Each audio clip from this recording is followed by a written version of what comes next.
During the mid-1970s, the Australian music scene was seeing a big upsurge in talent with bands mining the jazz, funk, soul, hard rock, symphonic nexus. But the foremost band to synthesize all these different elements was Ayers Rock. Yes, named after the big red flat top rock in the outback, now known as Uluru. And from the second Ayers Rock album, Beyond, the track Angel in Disguise.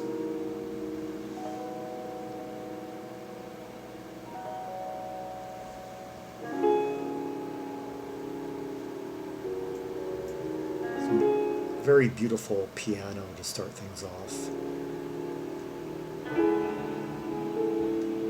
And a very beautiful sequence of chords. I think the first chord we heard was F major seventh.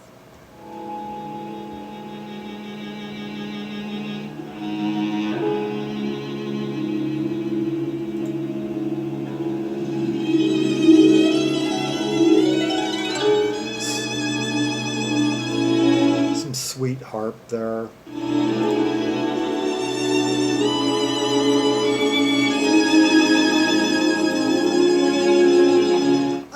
Two things this reminds me of at this point in the Mahavishnu Orchestra's Apocalypse album. Some of the passages in there, and Alice Coltrane.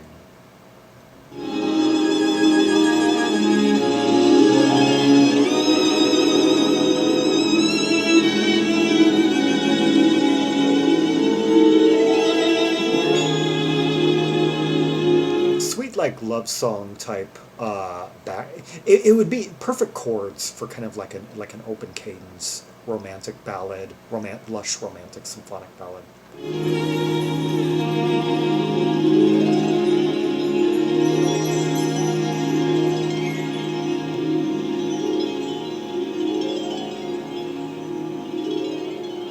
That harp is played by Dorothy Remsen. Yeah, not a member of the band. Oh, she goes back a ways. There's a photo of her on here that appears to be from the 1950s. Oh yeah, a lot of credits going back to like the mid 1950s. It looks like she was on some French. I don't know what. Oh, on like Percy Faith. I don't actually know. Come to think of it, I think Beyond was recorded. Beyond actually made. Beyond was recorded at the record plant in Los Angeles, so she's probably an American. Yeah, yeah. On like albums by like Sarah Vaughan in the early '70s, Lalo Schifrin on his Che soundtrack, the Mystic Moods Orchestra, well, artists from all around the world, but probably a lot those who were like recording in the U.S. Gary Puckett and the Union Gap. Yeah, that's an interesting contribution to this.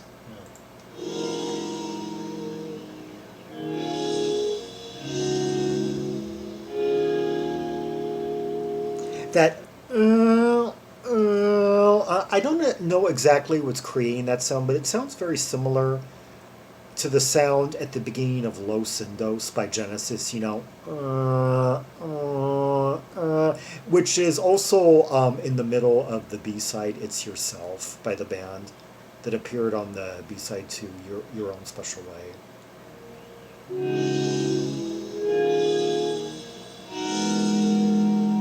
There. It almost sounds like something being played backward. Yeah, because it starts out like because it fades out rather. It's like, or because it fades in and then stops.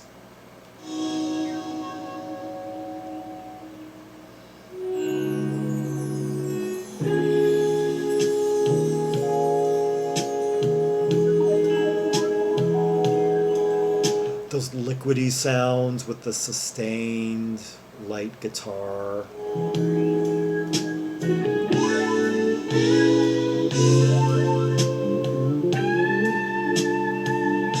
Oh, making it cry, kind of like one of the lighter songs on like Jeff Beck's Blow by Blow. or Wired albums, yeah, or even like Narada Michael Walden around this time.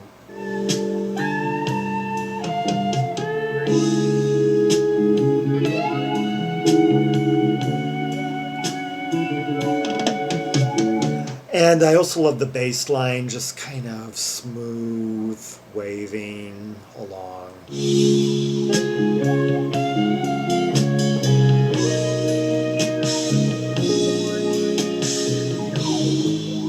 What's creating that synthesizer sound? It almost sounds like the synthesizer is on like a low, like a loose wah wah.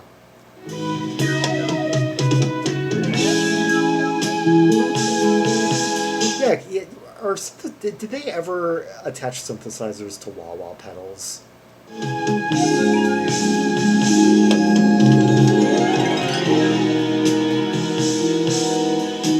Oh, the cymbal mist of the drumming, creating like an ocean wave, mist type vibe amid the lyrical sustains of the guitar and liquidy.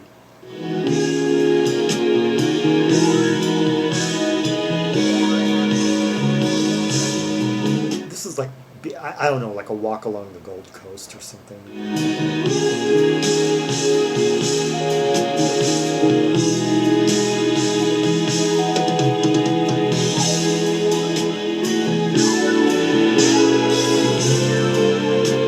Let's meet some of the other players on this. Okay, two bassists credited, Duncan McGuire and Lay Young. Um, Guitar, there are actually a lot of musicians on this album. Kind of like the band plus a bunch of guys. Guitar, Jimmy Doyle and Chris Brown. Let me.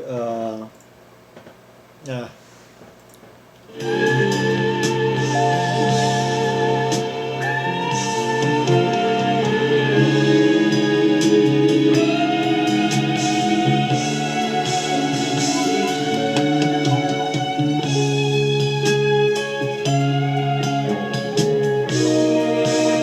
And we've got a whole slew of violin and viola players that we're hearing right here.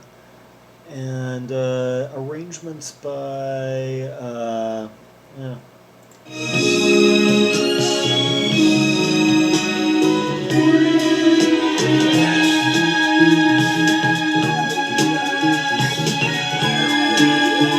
I love this change of cadence. I mean, after all those like rising kind of lush sounds that we were hearing, lyrical sounds, watery sounds, it all just kind of slips in to this like rolling cadence. Now we're kind of like rolling, swaying, and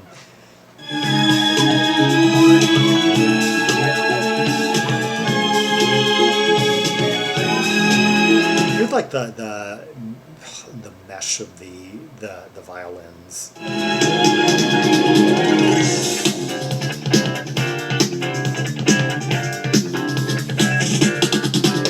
Wow, that was fast. We just drop right into this, like, driving, steaming along section now.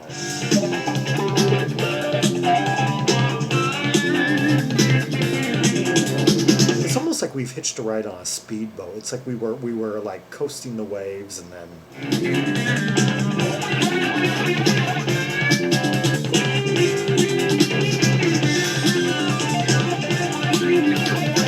Oh, that enveloped, just guitar sound, kind of.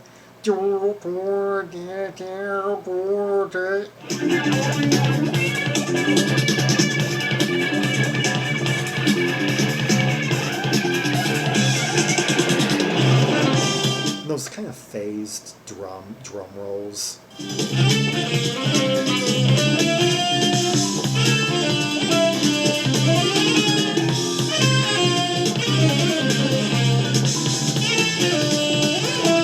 What is that?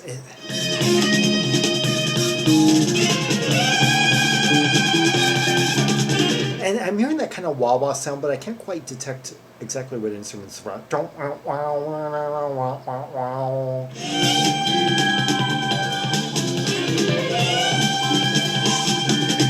Is that a guitar too?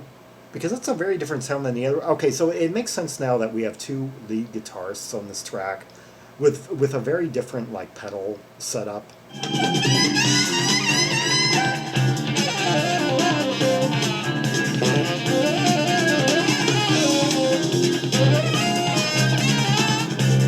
Now those are the fluid runs of Cole Laufman, who plays all the saxes. Yeah, he plays tenor, soprano, alto, baritone sax, plus flute, keyboards, vocals. Oh, and he's responsible for the string arrangements. I was looking at that. Usually you see that at the at the front of the line, not way buried down there. So he's responsible for a lot of what we're hearing here. He's like the mastermind of all this.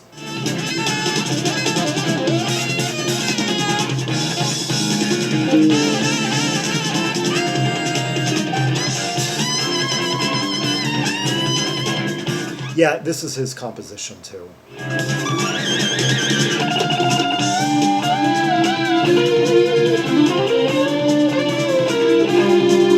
God, such the tactility is amazing, and the trade-offs, and the way that one just kind of like lifts off the other, and each time it's a slightly different sound, like exploring the tonal spectrum of like each chord that we pass through.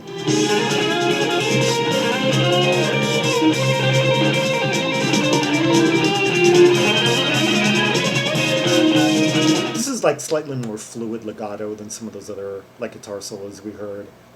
Almost sounds like it could be like on a hollow body.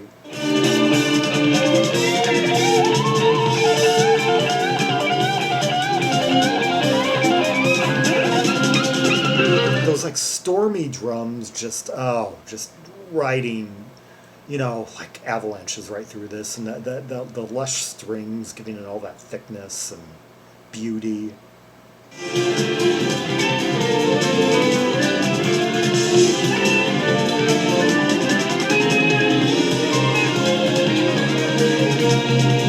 Those strings give like a lot of color. Like I'm picturing lots of natural color, like be it like beautiful blue oceans, beautiful skies with like the sun setting, trees, birds, everything, tropical birds.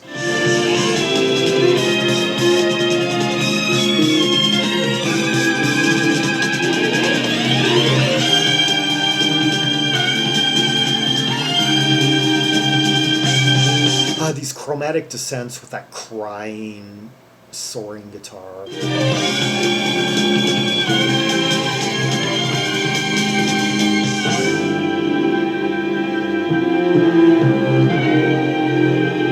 Grand timpanies like drop out of all the rhythm. Now open like thresholdy open cadences.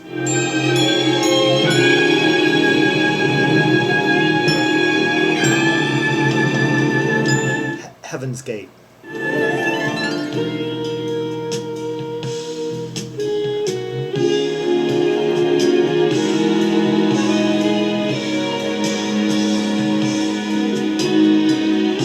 Just bringing us back to the beginning, all the lush beauty, just the sonic representation of the angel.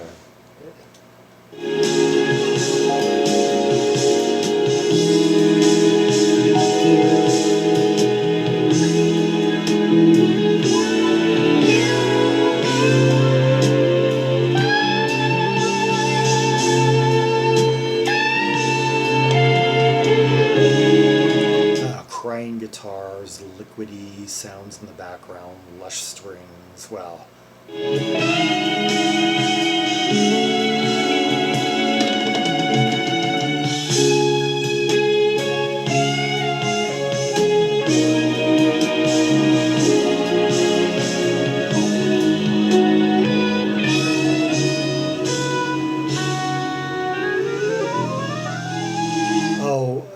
Writing out on like major seventh sustains.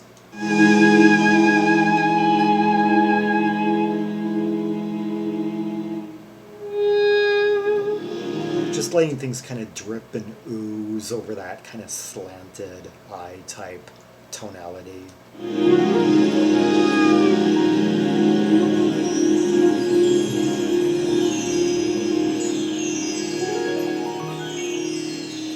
chimes, like the sparkle of the setting sun on the water.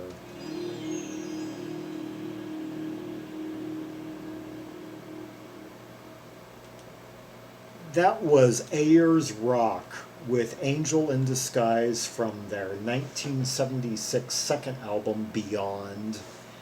Yes, released in the US on A&M Records, kickstarting, I guess, the Aussie invasion, which was quite the talk over the next year, like in some of making one of the initial bands to make some headway in the U.S. from that country, and paving the way for even greater successes of others. Yes, and recorded in Los Angeles. Yeah, so there was definitely an effort to like break the and that this band was a part of, to break the stateside industry open for bands from Australia. It was a part of the world that hadn't really been thought about previously much among like northern record buyers. Yeah, there was a lot of talent going on, and quite a jazz rock scene down there too. I mean, you had this band, you had Mackenzie. Yeah, there were the names like suddenly escape my mind when I'm actually. Well, let's see if I bring it up. You had Mackenzie Theory. You had like Crossfire. Yeah, there were a few. Anyway, for more Rubies and Sapphires from the catalog of Ayers Rock and other jazz rock bands from down under, as well as symphonic bands, like Sebastian Hardy, Chatarka, and bands across the musical spectrum from the land down under, as well as from New Zealand. See the directory of albums by Australasian artists linked in the description below. Like and subscribe and follow me on social media, and leave a comment if there are any observations you have about the track we just heard, the layers, the lushness, the beauty, the arrangement, the strings, the harp, the guitar, synth, drumming, interplay, which solos stood out to you the best, which moments you found the most captivating and visual. And until next time, this is Zaragon, the world's most ear travel maximist, signing off.